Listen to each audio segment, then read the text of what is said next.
शहाजीराजे स्वराज्य सौदामिनी राजमाता राष्ट्रमाता जिजाऊसाहेब, स्वराज्य संस्थापक छत्रपती शिवाजी महाराज, स्वराज्य रक्षक छत्रपती संभाजी महाराज, ज्यांनी बहुजनांच्या मुलींच्या जीवनामध्ये शिक्षण रूपी फुलबाग फुलवली ते महात्मा ज्योतिराव फुले. इथल्या तळागाळातल्या मुलांना आरक्षण दिलं पाहिजे अशा आरक्षणाचे जनक अर्थात राजश्री छत्रपती शाहू महाराज. इथला तळागाळातला दलित समाज हा महत्वाचा घटक या देशाचा झाला पाहिजे आणि आपल्या घटनेतून सर्वसमावेशक असा समाज निर्माण करणारे घटनाकार डॉक्टर बाबासाहेब आंबेडकर माझ्या दाढीत जेवढी केस आहे तेवढी बहुजनांची मुलं शिकून मी समृद्ध करेन असा विचार संकल्पित करणारे रयत शिक्षण संस्थेचे संस्थापक कर्मवीर भाऊराव पाटील आदी महापुरुषांना अभिवादन करतो आणि माझ्या व्याख्यानाला सुरुवात करतो. त्यांच्या व्याख्यानाच्या निमित्तानं आपण सर्वच एकवटलेलो आहोत. त्यांच्या जयंती 198वी जयंती आहे. 2 वर्षात त्यांना 200 वर्ष पूर्ण होणार आहेत. या भूमीमध्ये त्यांचा जन्म होतो. भारतीय इतिहासामध्ये महाराष्ट्राच्या राजकारणात आणि समाजकारणात आम्रपाली किंवा ज्यांना आपण ध्रुवतारा म्हणूया असं व्यक्तिमत्व जर आपल्या समोर कोण असेल तर महात्मा ज्योतिराव फुले आहे.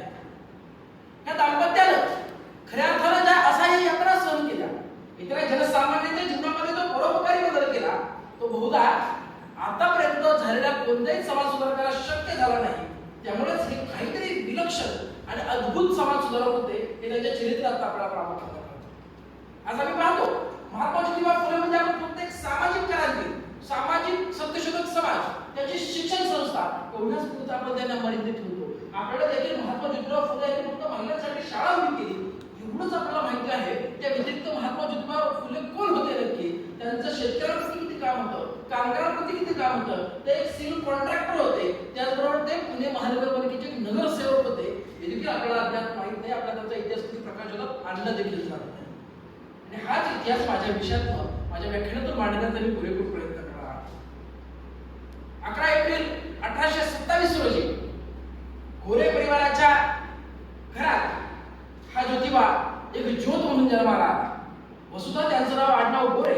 सातारा जिल्ह्यातील खटाव हा त्यांचा मूळचा परिसर, परंतु व्यवसायाच्या निमित्ताने ते पुणे या ठिकाणी आले आणि त्यांचं आडनाव फुले नक्की पडलं कसं तर पूर्वी ते नाव बहादूर म्हणजे जे उच्च भूवर्ग आहे त्या वर्गाला फुलं पुरवण्याचं काम करायचे.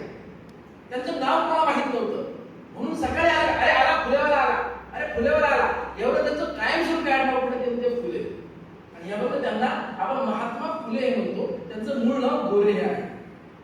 जन्मधारणानंतर अवघ्या वयाच्या 13व्या वर्षी सावित्रीबाईबरोबर त्यांचा विवाह झाला. अवघ्या 9 वर्षाची सावित्री त्यांच्या घरामध्ये आली. आयुष्यात एक प्रचंड मोठं वळण त्यांना जे लागलं ते म्हणजे त्यांच्या मित्राच्या लग्नाला ते गेले होते. एका उच्च भू समाजाच्या मित्राच्या लग्नाला ते गेले होते. दोस्त मित्र त्याच्यासोबत एका भागावर बसायचो, एका डब्यात खायचो, त्याच्यासोबत आम्ही टवळक्या करायचो, नदी नाल्यावर हुंडायचो, उंदरायचो. त्या मित्राच्या लग्नाला ते गेलेले असताना त्या उच्च भू समाजाच्या त्या नवरदेवाच्या मिरवणुकीमधनं अरे हा तो माळ्याचा पोरगा आहे, हा कसा काय आपल्या मिरवणुकीत घुसतो म्हणून त्यांना बहिष्कार केला गेला. हे सर्व बाजूला हे बाहेर असं म्हणून त्यांना डावलं गेलं. आयुष्यात सगळ्यात पहिल्यांदा डोक्यात किडीत पडली वर्ण व्यवस्था किती गलिच्छ आहे आणि आपला सख्खा मित्र असताना देखील आपण फक्त खालच्या जातीचे आहोत म्हणून आपल्याला लावलं जातंय हा विचार त्यांच्या मनामध्ये घुसला आणि खऱ्या अर्थानं सामाजिक समतेची नवी विचारधारा, एक नवीन रूढी परंपरा मोडून टाकण्याचा संकल्प त्यांनी मनामध्ये ठेवला आणि त्यात महात्मा ज्योतिराव फुले हा एक नवीन आयाम, एक नवीन समाज सुधारक आपल्या महाराष्ट्रामध्ये, आपल्या देशामध्ये, आपल्या जगाला मिळाला. आपण अनेक समाज सुधारक आजच्या देशात जगात असंख्य स्वरूपात आपण पाहत असतो. लेनिन सारखा एक समाज सुधारक ज्याने कामगार क्रांती घडवली आणि रशियासारखा देश स्वतंत्र केला. माओ सारखा एक क्रांतिकारक ज्याने शेतकऱ्यांची चळवळ उभी केली आणि चायनासारखा एक देश स्वतंत्र केला.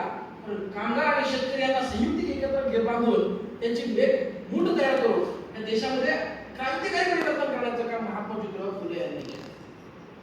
सगळ्यात पहिल्यांदा सुरुवात त्यांनी आपल्या घरातून केली. आपल्या स्वतःच्या पत्नीला त्यांनी पहिल्यांदा सुशिक्षित केलं, समृद्ध केलं.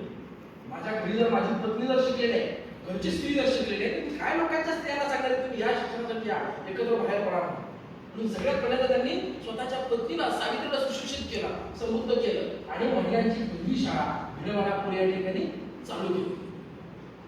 अस्पृश्य जातीच्या महिलांसाठी शाळा सुरू करतो, त्यांचा स्पर्श सुद्धा लुटाळा मानला जातो, त्यांच्या सावलीत सुद्धा आपण बसायचं नाही. त्या मुलांसाठी तू, त्या महिलांसाठी तू शाळा उभी करतोस म्हणून घरच्यांनी घरात बाहेर काढलं. अरे गेले एवढं घरचे आईवडिलांनी उचलून दिलं म्हणून काय झालं, माझी सेवा करायला थांबणार का असं मुलीने ठेवता त्यांनी ते सेवा कार्य सोडून दिलं. सो त्यांनी आपलं घर सोडून दिलं आणि सेवा कार्य स्वतःला झोकून दिलं. सावित्रीबाई लहान मुलांच्या शाळेत, त्या मुलींच्या शाळेमध्ये जात होत्या. शाळेत जाताना त्या प्रामुख्यानं अंगावर वस्त्र परिधान करून शाळेत जात होत्या. त्याने समाजाच्या उच्च भूवर्गाने त्यांच्यावरती दगडाचे, शेणाचे आणि चिखलाचे मारे केले. साडी खराब व्हायची. साडी खराब झाल्यानंतर वर्गामध्ये शिकवताना अस्वस्थ व्हायचं. त्यावेळेस सावित्रीबाई रडत घरी आहे. ज्योती मला म्हणाले, मला काय झालं शक्य होणार नाही. हा समाजाचा उच्च भूवर्ग माझ्यावर चिखल फेक करतो, दगड फेक करतो, विशेष प्रकारचा कपड्यांचा वास येतो आणि हा मला घराचा वर्ग माझ्यापासून मुलीच राहण्याचा प्रयत्न करतो. मला काही अजून इथून पुढे वर्गात जाता येणार नाही. ज्योतिबाईंनी सांगितलं, सावित्री तू जर प्रत्यक्ष जर बाहेर पडली नाहीस, शिक्षणापासून जर तू जर वंचित नाही, तर या तळागाळातल्या महिलांनी काय शिकव, कसं सांगू त्यांना तुम्ही बाहेर पडा म्हणून. तुला जावं लागेल सावित्री. त्या ज्योतीसाठी नाही, त्या तळागाळातल्या महिलांसाठी तुला जावं लागेल. सावित्रीबाई दुसऱ्या दिवशी निघाल्या. जाताना त्या वर्गात गेल्या, मुलांना शिकवलं आणि प्रसन्न वातावरणामध्ये बाहेर पडल्या. त्या बाहेर पडल्यानंतर घरी आल्या. त्यांचा हसतमुख चेहरा बघितला. मला काहीतरी डबल वाटलं. काय झालं सावित्री आज तू वेगळा विलक्षण चेहरा दिसतोय तुला. काय शेणाची चिखलाचे गोळ्याचे मारे पडले नाही काय अंगावरती? तर ती सावित्री बोलते झाली, नाही शेणाचे चिखलाचे गोळे पडले अंगावरती, पण तुम्ही एक शब्द लढवली. काय लढवली? सोबत जाताना एका पिशवीमध्ये स्वतःचे पातळ साडी घेऊन गेले. त्या वर्गात घुसण्या अगोदर ते पातळ बदललं आणि मग वर्गामध्ये घुसले. मग त्या महिलांना मी शिकवलं. ज्योतींना सावित्रीमध्ये पहिली प्राध्यापिका आणि नंतर सगळ्यात पहिली अध्यापिका सापडली आणि तीच आमच्या सावित्रीबाईचा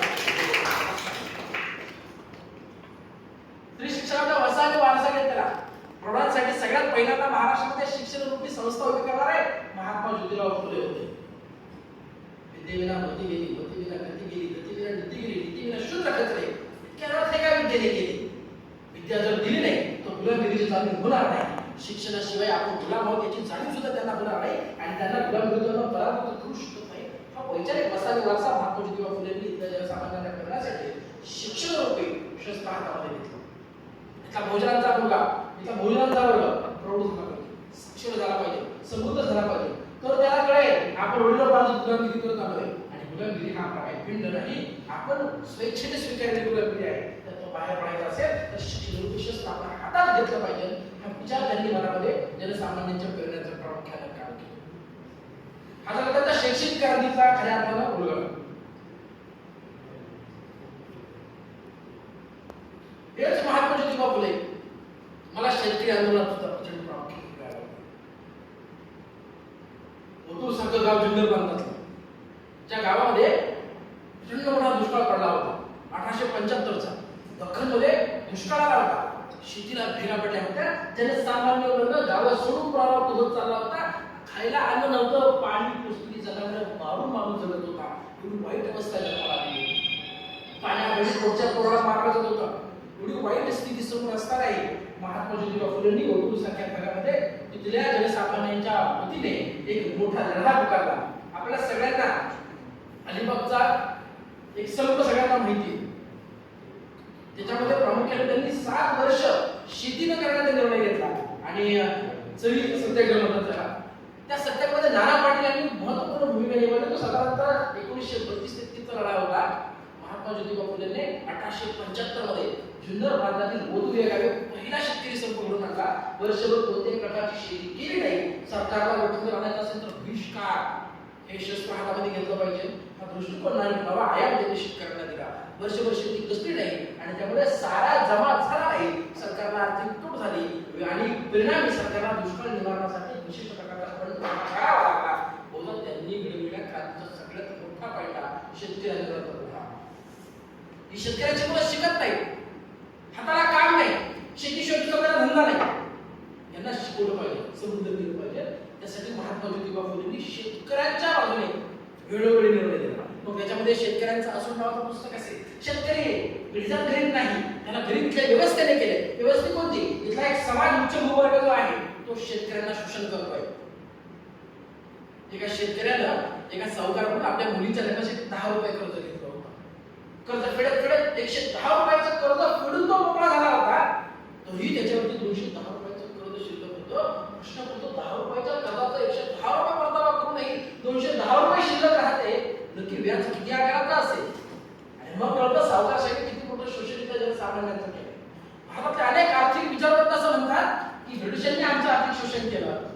दादाभाई नौरोजी असं म्हणतात, इथल्या जमुना गंगा नदीमध्ये स्पंज बनवला जातोय आणि थेम्स नदीमध्ये नेऊन पिळला जातोय आणि त्यामुळे आमची आर्थिक सगळा गोंधळ तिकडे चालू आहे, आमचा सगळा पैसा तिकडे चालू आहे. परंतु महात्मा ज्योतिबा फुले हे पहिले आणि महत्त्वाचे आर्थिक विचारवंत होते की ज्यांनी सांगितलं फक्त ब्रिटिश भारताचं शोषण करत नाही, त्याची समाज व्यवस्था जाती देखील त्या जनसामान्यांचं शोषण करते. आणि त्यामध्ये त्यांनी सगळ्यात पहिल्यांदा पुस्तक लिहिलं म्हणजे शेतकऱ्यांचा असूड. शेतकऱ्यांचा असूड या पुस्तकामध्ये त्यांनी शेतकऱ्यांच्या असाची यातना मांडल्या की कसा हा कर्जबाजारी झाला, इथला सावकार, इथला दलाल कसा शेतकऱ्यांची लूट करतोय हा विचार त्यांनी दाखवला. फक्त शेतकऱ्यांची लूट करणार आहे इथला तळागाळातला सावकार वर्गच नाही, तर समाजाचा उच्च भूवर्ग देखील आहे. घर बांधलं शेतकऱ्याला, घर बांधण्यासाठी साहित्य आणलं गावड्यानं, लाकडी चौकट बसवली सुताराला, कौलं टाकली, त्या घराच्या वास्तुपूजेसाठी फुलं दिली माळ्यानं, तेल दिलं तेल्यानं, त्याच्यासाठी जागाला अन्न जमा करून दिलं शेतकऱ्यानं आणि पूजेचा मान एका विशिष्ट वर्गाला, अन्नाचा पहिला नैवेद्याचा घास एका विशिष्ट वर्गाला, दक्षिणा शिधा विशिष्ट एक वर्गाला. हे देखील एक शोषणाचा भाग आहे. ते महात्मा ज्योतिबा फुलेंनी इथल्या तळागाळात जनसामान्य वर्गाला दाखवून दिलं आणि त्यातूनच त्यांनी 24 सप्टेंबर 1873 रोजी सत्यशोधक समाजाची स्थापना. सत्याचा शोधन करा ही काळाची गरज आहे आणि त्याचा त्यांनी सत्यशोधक समाज स्थापन करून इथल्या रूढी परंपरा किती घुसटलेल्या आहेत आणि त्यातलं इथं जनसामान्यांचं किती शोषण होतंय हा दृष्टीवर एक नवीन आयाम त्यांनी प्रामुख्याने जनसामान्यांना. महात्मा ज्योतिबा फुले यांनी शेतकऱ्यांप्रती जसं काम केलं तसं तिथल्या ब्राह्मणशाहीवर देखील प्रचंड मोठा आसूड त्यांनी उघडला. आणि ब्राह्मणांची कसम नावाचं एक पुस्तक लिहिलं, एक साहित्य ग्रंथ दिला. आज आम्हाला एक आवडतं असं मला सांगावं असं वाटतं की आज एका विशिष्ट वर्गाला आपण जर उद्देशून काय बोललो का आपण त्यांना टार्गेट करतो, नाही हा जातीवादी होता, हा बहुधा जातीवादी असेल म्हणून त्याने ह्या विशिष्ट वर्गासाठी काम केलं. परंतु मुलाला मला सांगायला खास करून आवडेल की ज्या विशिष्ट वर्गासाठी त्यांनी स्वतःला झोकून दिलं किंवा ज्या विशिष्ट वर्गापासून समाजाला परावृत्त करण्याचं काम त्यांनी केलं, तो एक उच्चभू समाजाचा वर्ग, जो जरी ब्राह्मण जरी असला तरी महात्मा ज्योतिबा फुलेंचा कधी ब्राह्मणाला विरोध नव्हता, ब्राह्मण्यवादाला विरोध होता. कारण की ब्राह्मण स्त्रियांचा आदर करणं, ब्राह्मण स्त्रियांसाठी महत्वपूर्ण कार्य हे महात्मा ज्योतिबा फुलेंनी केलं. त्याचा एक संदर्भ मी तुम्हाला देतो. पुण्यामध्ये घटना घडली, एका विधवा नवतरुण युवतीला शारीरिक मोह झाला आणि तिने एका पुरुषाशी संग केला. परिणिती अशी झाली की तिच्या पोटात तो गर्भ राहिला, तिला कळालं आपण पोटात पातक केलं, तिने घरात सुरू घेतला, स्वतःच्या पोटात बसला, पोटातला गर्भ तो मारला, स्वतः देखील मरून पडली.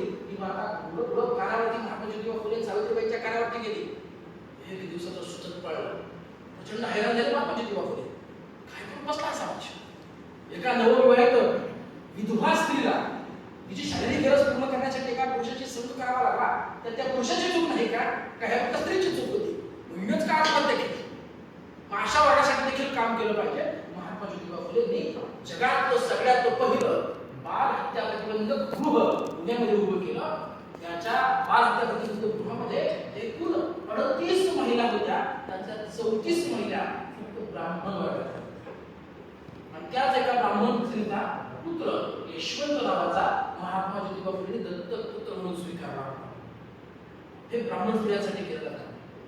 जात नाही पाहिजे हे विशिष्ट वर्गाचे आहे, मुलीला डावलायचं असं त्यांच्या दृष्टिकोन तिने डोळ्यासमोर ठेवला नाही. हे महत्वपूर्ण कार्य महात्मा फुले यांनी केलं. फक्त आपला पाहण्याचा चष्मा वेगळा असतो, हा दृष्टिकोन त्याचा मला सांगायचा. याच माझ्या एवढ्याच विधवा व्हायच्या, तर केशवपर नावाची प्रथा असायची, स्त्रीचं टकलं केलं जायचं, तिचे केस काढले जायचे. महात्मा ज्योतिबा फुले सावित्रीबाई फुलेंना ही विद्रुपी करण्याची प्रथा बिलकुल मान्य नव्हती. त्यांनी पुणे प्रांताच्या संख्य नागांना एकत्रित केलं. 500 नागरिक समाजात नागरिक काम करणारा वर्गाला वाईट समाजाच्या वर्गाला एकत्र केलं आणि इथून पुढे आपण विधवा ब्राह्मण स्त्रीचं केशावपर करायचं नाही. एक दिवशी न्हाव्यांचा बंद पुकारला. लंडन ऑफ टाइम्स मध्ये याची नोंद घेतली सावित्रीबाई फुलेंच्या कार्याची. एक दिवशी नागरिक समाजाचा बंड प्रामुख्याने त्यात झाला आणि तिथून पुढे आम्ही तिथून पुढे या विशिष्ट वर्गातील स्त्रियांच्या केशावर करणार नाही ही प्रथा तिथून पुढे प्रामुख्याने आली. म्हणून म्हणत असतो की त्यांनी या विशिष्ट वर्गासाठी काम केलं नाही, ते समाजासाठी काम केलं नाही. त्यांनी इथल्या तळागाळातल्या जनसमोर अन्याय होणाऱ्या प्रत्येक वर्गासाठी त्यांनी प्रामुख्याने काम केलं आणि त्यांचा महत्त्वपूर्ण दृष्टिकोन याचा आपला प्रामुख्याने अधोरेखित असावा. अजून एक सगळ्यात महत्त्वाची घटना त्यातच महात्मा ज्योतिबा फुले यांनी शेतकऱ्यांसोबतच कामगार चळवळीला देखील खूप मोठा पाया घातला. असं मी म्हणत नाही, अनेक इतिहासकारांनी त्याला डावलण्याचा प्रयत्न केला. आजच्या काळात ज्यांना आपण कामगार चळवळीचे जनक म्हणतो ते नारायण मेघाजी लोखंडे यांना आपण ते क्रांतिकारक किंवा त्या आद्य क्रांतीचे जनक म्हणायला सुद्धा आम्ही झाल्यावर नाही. हे नारायण मेघाजी लोखंडे महात्मा फुले यांचे वैचारिक पाईक होते, वैचारिक वारसदार होते. 1883 मध्ये ज्यावेळेस सत्यशोधक समाजाची स्थापना केली गेली पुण्यामध्ये, त्यानंतर लगोलग मुंबईमध्ये 1874 मध्ये सत्यशोधक समाजाची दुसरी शाखा उभी राहिली आणि त्या शाखेचे शाखा प्रमुख अध्यक्ष म्हणून नारायण मेघाजी लोखंडे होते, ज्यांनी कामगार चळवळ केली. आज आपण जो काही रविवारची सुट्टी अनुभवतोय, कामाच्या ठिकाणी वैद्यकीय सुविधा अनुभवतोय किंवा कामाच्या ठिकाणी जर आपल्याला जर अपघात झाला तर त्यासाठी इन्शुरन्स दिला जातो, ही कन्सेप्ट आपण अभ्यासतोय. महिलांना कामाचा निश्चित एक वेळ असावा, एक ठराविक टाइममध्ये त्यांना काम मिळावं, बालमजूर नसावे, हा दृष्टिकोन देखील महात्मा ज्योतिबा फुले नारायण मेघाजी लोखंडे यांनी त्यावेळेस कामगार चळवळीला दिला होता. आणि त्यावेळेस गिरणी कामगारांची खूप मोठी एक सभा झाली. जी सभा झाली लक्ष्मी रेसकोर्स मैदान या ठिकाणी ती मोठी सभा झाली. त्या सभेला उद्देशून 5 महिलांनी भाषण केली आणि ह्या 5ही महिला सत्यशोधक समाजाच्या होत्या. जगाच्या पाठीवर कामगार चळवळीला उद्बोधन करणाऱ्या या 5 पहिल्यांदा स्त्रिया पुढे आल्या. बहुधा हे देखील सत्यशोधक समाजावर आणि महात्मा ज्योतिबा फुले यांच्या कार्याचा खूप मोठा ठसा महिलांमध्ये सांगून जातो आणि त्यामुळे महात्मा ज्योतिबा फुले आम्हाला आपले सेवा कामगार चळवळीनिमित्त त्यांचं खूप मोठे योगदान त्यात आपल्याला अधोरेखित करता येतं. एवढं त्यांचं काम थांबत नाही. अनेक समाज सुधारकांपेक्षा वेगळा आयाम या महात्मा फुलेंचा होता. म्हणजे महात्मा फुले स्वतः एक उत्तम राजकारणी होते. 1880 मध्ये लॉर्ड रिटन पुण्याच्या भेटीला होता आणि त्यासाठी सगळ्या नगरसेवकांची एक बैठक बसली. लॉर्ड रिटन येतोय, रस्त्याचं सुशोभीकरण केलं पाहिजे, झाडं लावली पाहिजे, दिवे लावले पाहिजे, रोषणाई केली पाहिजे. त्यासाठी त्यावेळेस 1000 रुपयाचा निधी खर्च करणार होते.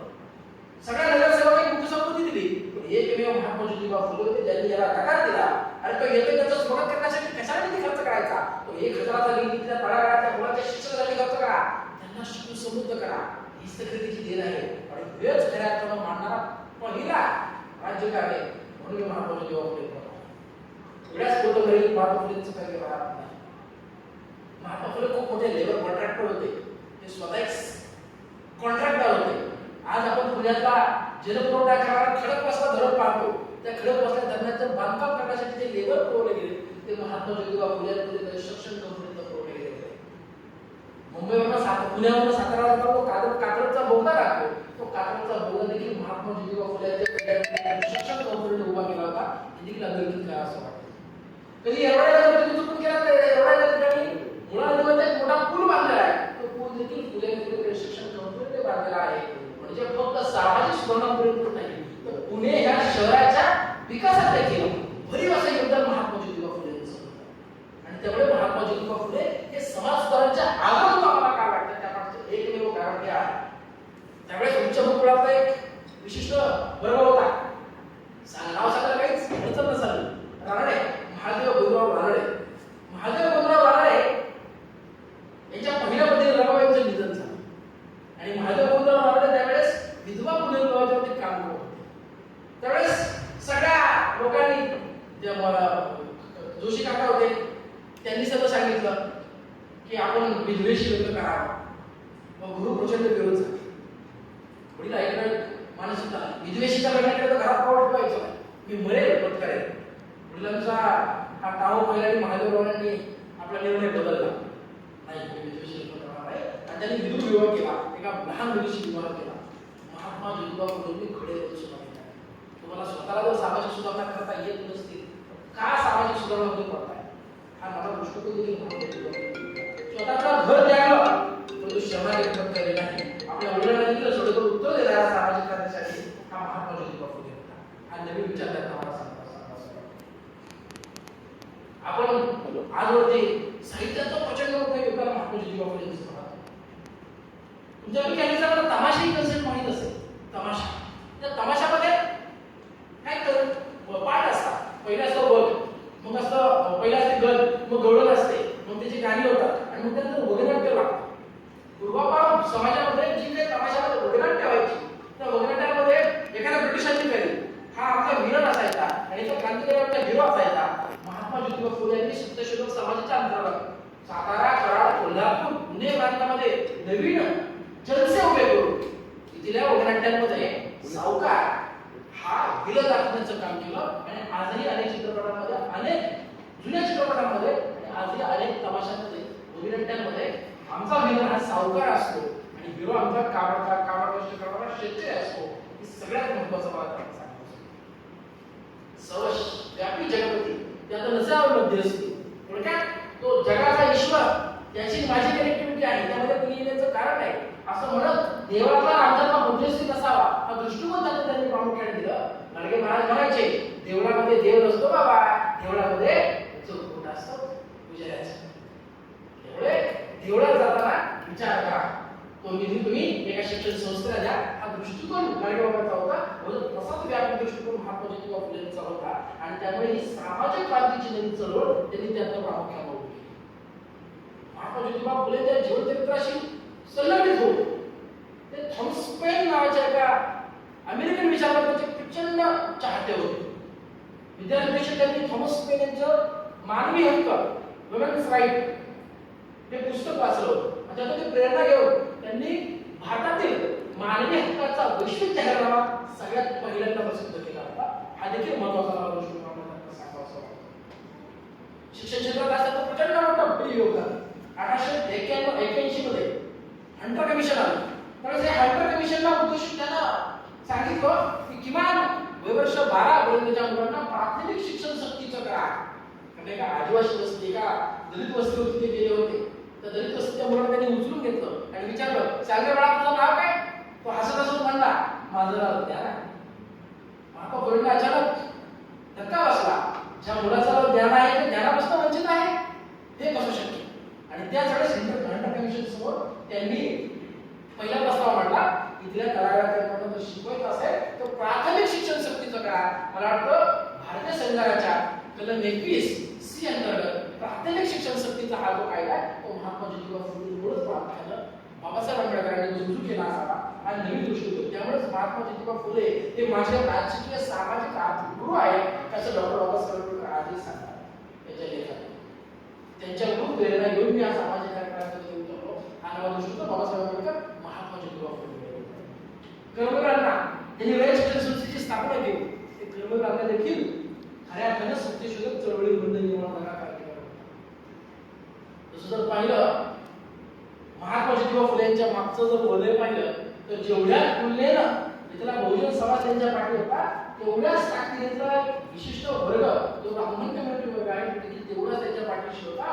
आणि त्याचमुळे महात्मा ज्योतिबा फुले हे एका विशिष्ट वर्गासाठी नव्हते, एका विशिष्ट जातीसाठी काम करत नव्हते. तिच्या जातीच्या प्रत्येक मातीसाठी लढणाऱ्या जनसामान्यांसाठी ते काम करत होते. हा नवा दृष्टिकोन ज्याचा आपला प्रामुख्याने आहे. आपल्या सगळ्यांना ज्ञात असेल, पूर्वीच्या काळी स्मशानभूमीमध्ये आपल्याकडे स्त्रीने जायचं नसतं, तिला परवानगी नसायची. महात्मा ज्योतिबा फुलेंचं 28 नोव्हेंबर 1890 मध्ये निधन झालं. त्यावेळेस प्रथा अशी होती, जो कोणी त्या अर्थीच्या पुढे मृत जातो त्याला त्याचा संपूर्ण संपत्तीचा वारसा मिळतो. यशवंत नावाचा जो दत्तक पुत्र ते घेण्यासाठी त्याच्यावर पुढे आला, त्यात सामान्य लोकांनी त्याला रोखलं, तू दत्तक आहेस, त्याचा मानस पुत्र आहेस, तुला हा अधिकार नाही. त्याच्या पुतण्याला बोलवलं, सावित्रीबाई पुढे आल्या. म्हणजे याला जर तुम्ही परवानगी देत असेल तर मी याला परवानगी देत नाही. सावित्रीबाईने जगात सगळ्यात पहिल्यांदा स्वतःच्या नवऱ्याच्या मृत्यूच्या पुढे बडकं धरून सावित्रीबाई चालल्या. स्वतःच्या नवऱ्याला निदान देखील सावित्रीबाईने दिला. मला वाटतं स्त्री चळवळीचा सगळ्यात मोठा आयाम जगाच्या पाठीवरती सावित्रीबाईने उभा केला तो म्हणजे स्मशानात स्त्रियांचा प्रवेश झाला आणि स्वतःच्या नवऱ्याला अभिदान देण्याचं काम त्यांनी केलं. असं म्हणतो समाजसुधारक गेला तरी त्याचे विचार कळत नाही, ते विचार मात्र अजरामर राहतात. महात्मा ज्योतिबा फुलेमुळं बहुधा त्यांच्या स्त्रीने की त्यांचे विचार आजन्म आत्मसात करून अविरतपणे पुढे नेण्याचं काम प्रामुख्याने केलं. असं आता ब्राह्मण समाजाच्या महिलांसाठी त्यांनी काम केलं, एका दलित वस्तीतल्या मुलांसाठी शिक्षणवृत्ती संस्था उभ्या केल्या, शेतकऱ्यांसाठी काम केलं, कामगारांसाठी काम केलं. एवढं त्यांचं काम सीमित आहे का? त्यावेळेस ब्रिटिशांचा कायदा आला, तो कायदा म्हणजे जंगल कायदा. आणि जंगल कायद्याअंतर्गत जंगलाचा संपूर्ण अधिकार ब्रिटिश कंपनीने आपल्याकडे काढून घेतला होता. त्यावेळेस या वन विभागाला देखील खडे बोलू सोडण्याचं काम आपल्या लेखणीतून महात्मा ज्योतिबा फुले केलं. इथला आदिवासी समाज जो गावच्या बाहेर जातो, इथल्या रानावनातल्या कंदमुळावरती आपली उपजीविका करतो, इथल्या साधन संपत्तीच्यावरती आपला जन्मसिद्ध अधिकार आहे असं तो मानून इथे तो रहिवास करतो, इथे राहतो, त्यांच्यावरती लगाटाका करून त्यांना त्या रहिवासातून बाहेर काढण्याचं काम वन विभागाने केलं. त्यांना देखील खडे बोलू सोडण्याचं काम महात्मा ज्योतिबा फुले यांनी केलं. आणि त्यांच्या संपत्तीचा वारसा, त्यांच्या उपजीविकेचे साधन उपलब्ध करून द्या, तरच त्यांना जंगलाच्या बाहेर काढा, हा नवा आयाम त्यांनी प्रामुख्याने दिला. बहुधा त्याचीच परिणिती 1932 ला नाग्या महादेव कातकरीला शिर्डीचा जंगल सत्याग्रह मारला. हे देखील त्याचं एक सगळ्यात मोठं उद्योग आहे.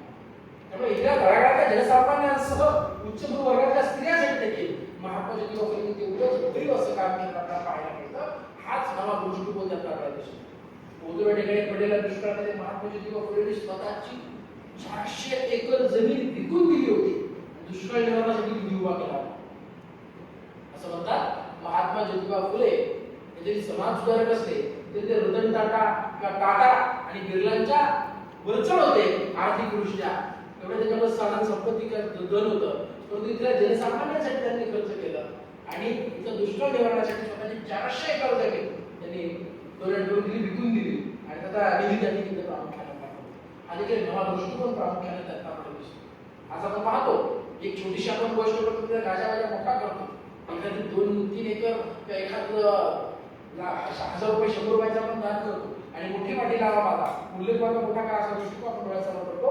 तिथल्या शेतकऱ्यांसाठी 400 एकर जमीन देणारा महात्मा फुले नावाचा समाज सुधारक, क्रांतिकारक हा ज्या वेळेस ही डोनेट करतो जमीन, एक विशेष अक्षर सुद्धा तरी त्याचा उच्चार होत नाही. आज महात्मा फुलेंचा पिक्चर येतोय हिंदीमध्ये, तर प्रचंड विरोध होतोय. विरोध होण्याचं कारण तसंच आहे, एका पर्टिक्युलर कम्युनिटीकडून त्याच्यासाठी दबाव आणला जातोय. काही चित्रपट आमच्या समाजामध्ये जाती द्वेष निर्माण करण्यासाठी उभा केला. मला वाटतं त्यांनी जे सहन केल्याचं दाखवायला काहीच हरकत नसली पाहिजे. आणि ज्यांनी खऱ्या अर्थानं सहन केलंय त्यांनी सुद्धा आमची खूप मोठी चूक झाली त्यावेळेस. आम्ही मोठ्या प्रमाणात ते स्वीकारतो. हा दृष्टिकोन डोळ्यासमोर ठेवून त्यांनी हा चित्रपट प्रदर्शित होऊन दिला पाहिजे. तेवढं जास्त महत्वाचं कार्य करतात सांगावं असं वाटतं. त्यामुळे महात्मा ज्योतिबा फुले हा आयाम फक्त एका विशिष्ट सामाजिक चळवळीसाठी नव्हे, एक शिक्षण तज्ञ म्हणून, एक कृषी तज्ञ म्हणून, कृषी तज्ञाबाबत शेतकऱ्यांच्या मुलाला स्कॉलरशिप लागू करा, शेतकऱ्यांच्या मुलाला शिक्षणासाठी वह्या पुस्तकं दिल्या पाहिजे, शेतकऱ्यांच्या मुलाला शिक्षणासाठी फक्त आणि फक्त माध्यमिक किंवा प्राथमिक शिक्षण नसावं, त्याला शेतीची शिक्षण असावं, सुताराच्या मुलाला सुतारकाम शिकवा, कुंभाराच्या मुलाला कुंभारकाम शिकवा, असे वर्ग चालवा. आणि एका विशिष्ट वर्गच फक्त ज्ञानदानाचं काम करा असं करू नका, शेतकऱ्याला सुद्धा ज्ञानदानासाठी उभं करा. एखाद्या शेतीत, एखाद्या जमिनीत कोणतं पीक केल्यानंतर किती दिवसात येतं त्याची निगा कशी राखायची, हे जेवढं उत्तम शेतकरी सांगू शकतो, तो उत्तम जसा प्राध्यापक होऊ शकतो तसा कुणीच होऊ शकत नाही. असा देखील दृष्टिकोन महात्मा ज्योतिबा फुले यांचा होता. आणि त्यामुळे त्यांनी हा नवीन दृष्टिकोन दिला की शेती चळवळीमध्ये देखील विद्यार्थ्यांना शिक्षण देताना शेतकरी प्राध्यापक उभे करा, कुंभार प्राध्यापक उभे करा. त्याचबरोबर इथल्या तळागाळातला जो काही वर्ग आहे त्यांना देखील त्याच्यासोबत शिक्षण, उपजीविकेचं शिक्षण उपलब्ध करून द्या. हा मला दृष्टिकोन महात्मा ज्योतिबा फुले यांनी दाखवून दिला. म्हणून आपण पाहतो ITI नावाची कन्सेप्ट आता जी आलेली आहे ती देखील बहुधा महात्मा फुलेंच्या या विचारधारेतून पुढे आलेली असावी असा एक दृष्टिकोन त्यांचा आपल्याला पाहायला मिळतो. असे महात्मा फुले ज्याचं जीवन इतकं प्रचंड मोठं आहे, त्याच्या व्याख्यानातून तुम्हाला तो समजणं आणि मला सांगणं शक्य नाही. परंतु महात्मा फुले जर आम्हाला जर आत्मसात करायचे असेल तर आम्हाला काय करावं लागेल? पहिला दृष्टिकोन इथे उभा राहतो. खऱ्या अर्थाने ज्यावेळेस महात्मा ज्योतिबा फुले आपण समजून घेतो त्यावेळेस स्त्रीचा समान आदर करणारा महात्मा आमच्या डोळ्यासमोर राहतो. 1888 मध्ये मुंबई या प्रांतामध्ये ज्यावेळेस सभा भरली, असंख्य जनसमुदायाने तुम्ही आमचे महात्मा आहात, ही महात्मा नावाची उपाधी महात्मा ज्योतिबा फुलेंना मिळाली. त्यांनी तळागाळातल्या जनसामान्यांना आपलं समान करतो. सहज कामावरून निघताना आपण आपल्या पत्नीला म्हणतो माझे शूज कुठे आहेत, माझे कपडे केले इस्त्री केले कपडे कुठे आहेत, माझे टाय कुठे आहे, माझा वॉलेट कुठे आहे, माझं नॅपकिन कुठे आहे. असं आरडाओरडा करून जी आपण मागणी करतो झाली ती कर्मचारी आपल्या घरात कुठेतरी मंत्री अर्धांगिनी नसून त्यातली पूर्णांगिनी आहे हा विचार महात्मा ज्योतिबा फुलेंनी पुढे आणला होता. हा एक आवा गोष्ट हाच खऱ्या खरं तर आपण आत्मसात करायचा असेल तर इथला तळागाळातला गावकुशाच्या बाहेर राहणारा वेगवेगळे पालवटे असणारा हा वर्ग देखील आमचा आहे आणि आम्ही एक आहोत हा दृष्टिकोन महात्मा ज्योतिबा फुलेंचा आपण घेतला पाहिजे आणि त्या निमित्तानं आपण त्या जयंतीच्या निमित्तानं त्याचा साकार केला पाहिजे. हा एक मला त्यात महत्त्वाचा उद्देश मला सगळ्या प्रबोधित करणारा काम केला सांगायचं. समाजाला इथला वरिष्ठ वर्ग पाण्यापासून वंचित करायचा स्वतःचा हौद इथल्या जनसामान्यांसाठी खुला करणारा महात्मा होता. पाण्यावरती कोणाचा अधिकार नाही, पाणी सर्वांसाठी असतं. तो पडणारा वरून जो आकाशाचा पडणारा पाऊस आहे ना तो गरीब वस्ती, दलित वस्ती, वरिष्ठ वर्गीय वस्ती, उच्चभूवर्गीय वस्ती असा बघून पडत नाही, तो सगळ्यांसाठी समान पडतो.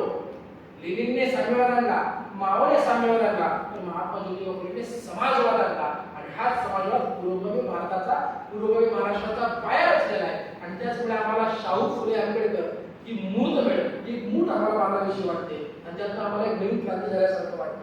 शैक्षणिक क्रांतीसह त्यांचा तळागाळातला शिकल्याशिवाय समृद्ध होणार नाही हा एक नवीन आयाम त्यांनी पुढे आणला होता. आणि त्यामुळे हे सगळे समाज सुधार या सगळ्या समाजसेवकांचा आग्रह म्हणून ध्रुव तारा म्हणून त्यांना पाहतो.